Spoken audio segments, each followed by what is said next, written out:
पिलाने आज आम सीताया मनोगमन पद्यर 13 नंबर श्लोक को पढ़ा।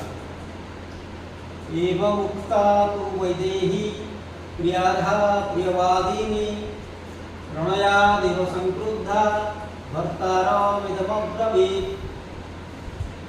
एवं उक्ता तु वैदेही प्रियाधा प्रियवादिनी प्रणयादिव संक्रुद्धा भर्तारमिदमब्रवीत्। एठी जो संधि गुड़ाक अच्छी देखी दियो। एवं उक्ता एवं उक्त उक्ता प्रणयादिव प्रणया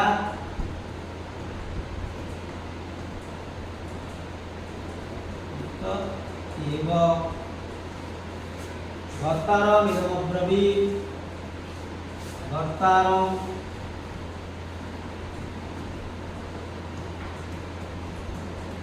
इदम् अब्रवीत्।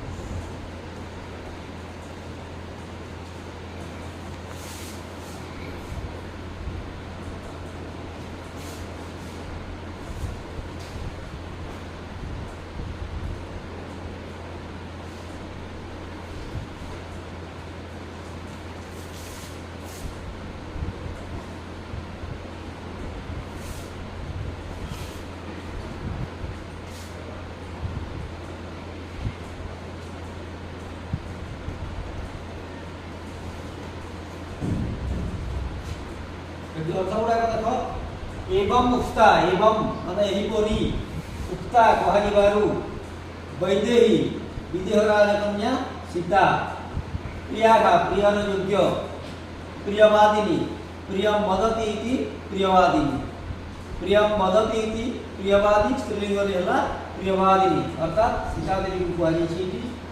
प्रणयादेव संक्रुद्धा प्रणयाद माने स्नेहवशतः संक्रुद्धा माने क्रोधवशतः अर्थात जो कथा रामचंद्र सीता को कही से कथा रे सीता देवी रागी जाइछन्ति एवं स्नेह सहित स्नेह मिश्रित क्रोध रामचंद्र को कहते।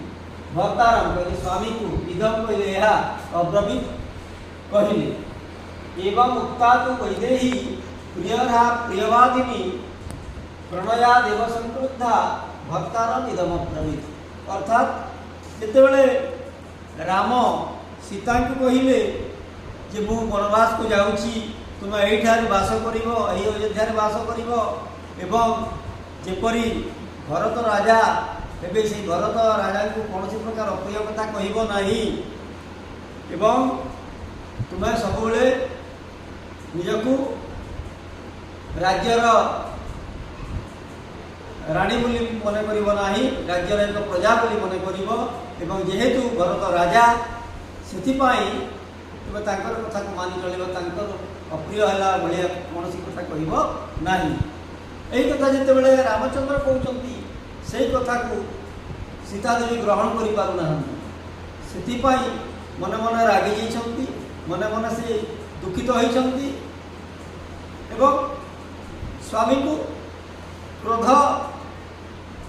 मिसाई से कहते स्नेह सहित क्रोध मिसिक स्नेह मिश्रित क्रोध जोटा कि कहुच्छे प्रणयादेव संक्रुद्धा प्रणयाद कहले स्नेह संक्रुद्धा मैंने रागी स्नेह से रागिकी कहते यही कथा कहते। भर्तारम इदम अब्रवीत स्वामी को यही कथा कहले यही कथा कहले जो कथा कहले 14 नंबर श्लोक अच्छी। एबे आमे परवर्ती समय 14 नंबर श्लोक पढ़ा। एबे यही श्लोक विषय जदि कहार किसी संदेह रही तेज कमेंट बॉक्स में तुम्हें प्रदान कर। आज धन्यवाद।